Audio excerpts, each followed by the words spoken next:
আল্লাহর কি অশেষ রহমত, তীব্র তীব্র গরমের পর আল্লাহ চট্টগ্রাম বন্দর নগরীতে এক কালবৈশাখী ঝড় দিয়েছে। অনেকে ভাবতে পারেন যে এখন হয়তো ভোর হচ্ছে, রাত শেষে ভোরের আলো ধীরে ধীরে ফুটে উঠছে। তবে যদি সত্য এই টাইমটা আপনারা জেনে থাকেন, আপনারা দেখতেই পাচ্ছেন আমার গাড়িতে 3:23, দুপুর 3:23। আল্লাহ চাইলে কি না পারে, আল্লাহ চাইলে সব কিছু পারে। আল্লাহর অশেষ রহমতে দিনের বেলাতে সবকিছু অন্ধকার হয়ে গেছে।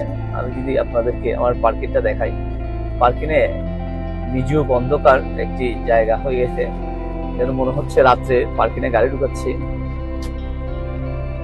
দেখতেই পাচ্ছেন পার্কিং একদম অন্ধকার হয়ে আছে।